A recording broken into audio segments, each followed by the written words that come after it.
একদম ঝালঝাল করে ছোট নিমকিগুলো তৈরি করে দেখাবো। চায়ের সাথে কিন্তু একদমই জমে যাবে। আসসালামু আলাইকুম, কেমন আছেন সবাই? যে যেখান থেকে আমার ভিডিওটি দেখছেন সবার জন্য রইল অনেক অনেক শুভেচ্ছা ও ভালোবাসা। তৈরি করার জন্য প্রথমেই আমি একটি বল নিয়েছি। এবার বলের মধ্যে নিয়ে নেব 2 কাপ ময়দা। চাইলে এখানে আটাও নিতে পারেন, তবে ময়দাটা দিয়ে করলেই কিন্তু বেশি ভালো হয়। দিয়ে দেব 1 চা চামচ লবণ, আধা চা চামচ কালো জিরা, 1 চা চামচ চিলি ফ্লেক্স, 1 চা চামচ চিনি। ঝালটা কিন্তু যার যার পছন্দ অনুযায়ী নিয়ে নেবেন। দিয়ে দেব 3 টেবিল চামচ রান্নার তেল।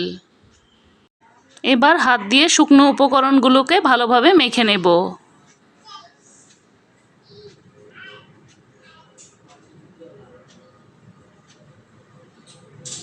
মাখাতে মাখাতে এটা একসময় ব্রেড ক্রামের মতো হয়ে আসবে। এবার দিয়ে দেব পানি। অল্প অল্প করে পানি মিশিয়ে একটা শক্ত ডো তৈরি করে নেব। একেবারে কিন্তু পানিটা মেশাতে যাবেন না, তাহলে কিন্তু ডোটা নরম হয়ে যাবে। আমি নর্মাল পানি দিয়ে ডোটাকে গুলিয়ে নিচ্ছি। রুটি পরোটার চেয়ে একটু শক্ত করেই ডোটা গোলাতে হবে।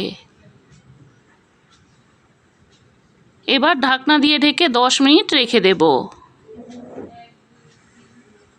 10 মিনিট পর ঢাকনাটা খুলে দেখাচ্ছি। এবার আমি এখান থেকে ছোট ছোট রুটির আকারে নিয়ে রুটি বেলে নেব।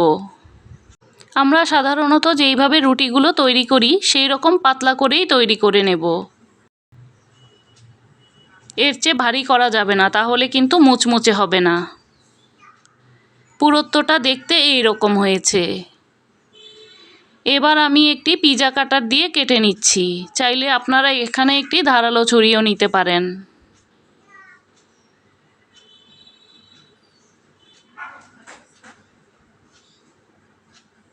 আমি একটু চারকোনা করে কেটে নিচ্ছি। আপনারা আপনাদের পছন্দ অনুযায়ী যে কোনোভাবেই কেটে নিতে পারেন।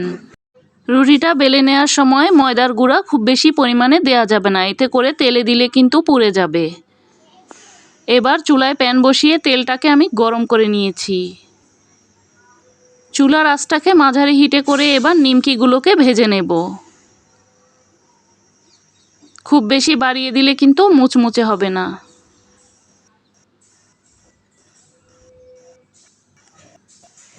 খুব সহজেই কিন্তু তেলের মধ্যে দিতে পারবেন, একটার সাথে কিন্তু একটা লেগে যাবে না। দেওয়ার সাথে সাথেই কিন্তু নিমকিগুলো উপরে ভেসে উঠেছে।